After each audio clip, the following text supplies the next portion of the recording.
ഇനി നമുക്ക് ഉരുളക്കിഴങ്ങും റവി ഉപയോഗിച്ച് ഒരു 4 മണി പലഹാരം തയ്യാറാക്കാം. അതിനു വേണ്ടി ഒരു ഉരുളക്കിഴങ്ങ് പുഴുങ്ങി ഇതേപോലെ ചെറുതായി എടുത്തിട്ടുണ്ട് ഞാൻ. ഇനി റവ നമുക്ക് ഒരു ഗ്ലാസ് റവക്ക് 1.5 ഗ്ലാസ് വെള്ളം ഞാൻ അടുപ്പത്ത് വെച്ചിട്ടുണ്ട്. അത് ചൂടായിട്ടുണ്ട്. ഇനി അതിലേക്ക് ഇട്ടൊന്ന് ഇളക്കിയെടുക്കാം. ആവശ്യത്തിന് ഉപ്പ് ചേർത്ത് വെക്കാം.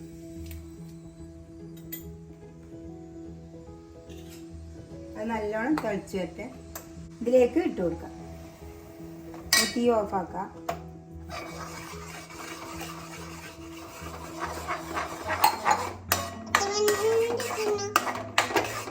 ഒരു കഷ്ണം ഇഞ്ചി എടുത്തിട്ടുണ്ട്, ഒരു പച്ചമുളക്, കുറച്ച് കറിവേപ്പില, കുറച്ച് മല്ലിയില.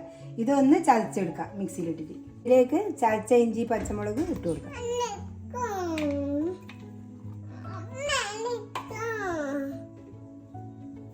ഇതിലേക്ക് ഉരുളക്കിഴങ്ങ് ചേർത്ത് കുഴച്ച് കൊടുക്കാം.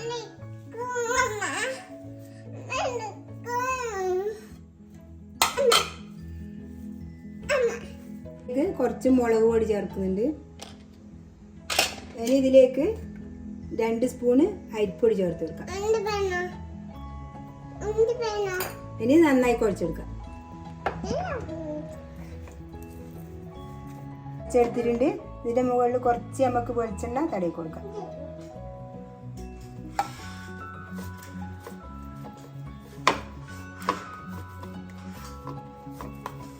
നമുക്ക് ഓരോ ഷേപ്പിൽ നമുക്ക് ഏതാണോ ഷേപ്പ് ഇഷ്ടം അതേപോലെ ആക്കാം. ഓരോരുത്തർക്കും ഓരോ കലാവിരുദ്ധ ഉണ്ടാവുമല്ലോ.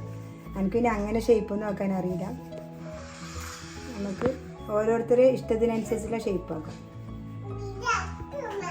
ഇതിങ്ങനെ ആക്കി ഇതേപോലെ ആക്കി കൊടുക്കാം. ഇതേപോലെ ആക്കിയിട്ട് വെക്കാമല്ലോ.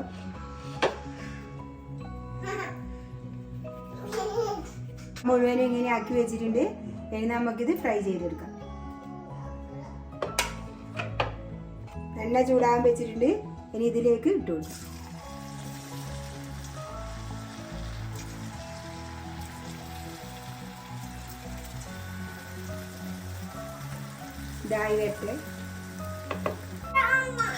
ഇതായിട്ടുണ്ട്. ഇത് അധികം വലിയ തീയിട്ടാക്കണ്ട, കുറച്ച് തീ കുറച്ചിട്ടാക്കിയാൽ മതി. ഇനി ബാക്കിയുള്ളത് ഞാൻ ഇതേപോലെ ചുട്ടെടുക്കട്ടെ.